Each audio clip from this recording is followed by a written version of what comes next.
Hey, Tussled Slussel here. Did you like the dramatic cuts of us swimming the long distance out to this dive site? This is V Point again, and this is the first organism we saw.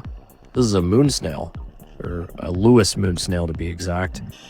I like to think of it as a snorkel snail though, because of that weird chute that's coming off the side of it.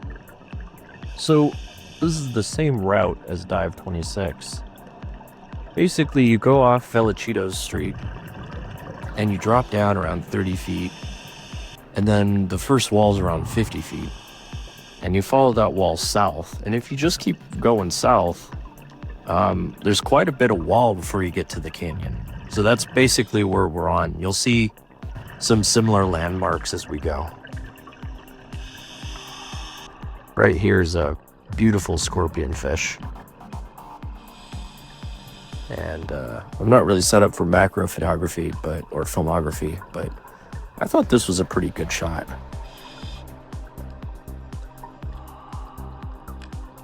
This fish looks familiar to you. It should, because this is the fish, or a fish very similar to it, on the Sculpin IPA bottle or can made by the San Diego company Ballast Point Brewing. Here's another moon snail and some spiny lobsters, and I get pretty up close and personal to these guys. These guys are funny. They almost remind me of like the underwater NPCs, because they're just always doing kind of the same thing, which is just kind of like looking at you as you, oh look, another moon snail. These things were out in mass today. I have no idea what caused them to come out in mass. Probably something in their diet started popping up in abundance in this area. Cool thing about diving is there's really no goal most of the time. Most of the time the goal is like come back up to the surface, and when you're down there have seen one or two cool things. That's really it. You just kind of go, you swim around, you see cool stuff, and then you go to the surface and you make sure everybody comes back. That's scuba diving. It's a blast. This dive, I have two dive buddies, two guys I'm diving with. And this is about 55 feet, I believe, which is about kind of the bottom, really, for this dive. Maybe we ended up at 60 feet max, but most of these walls are in the 50 to 60 range. So you see that yellow thing right there? When I first pulled up on this guy, I thought it kind of looked like those alien butterfly things from Peacemaker. I've never seen this before. This is the first time for me.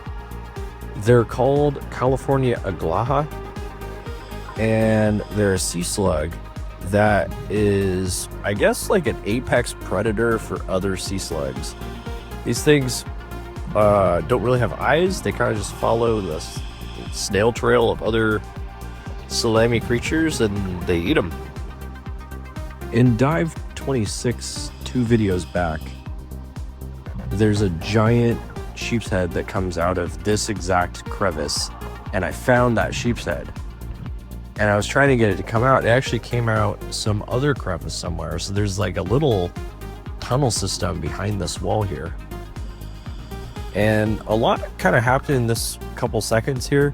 Actually, between that cut of me looking in that cave and this sheep's head coming out, I had already signaled to my dive buddy that my no decompression limit was almost reached.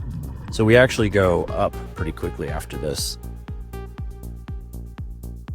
And here's the final shot, which is a fish popping its head out of a hole.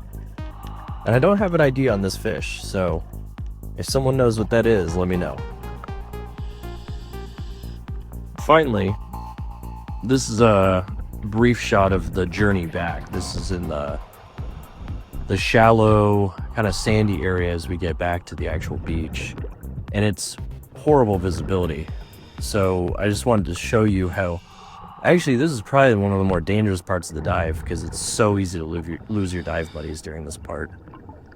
Anyways, thanks for watching. Dive on. Bye.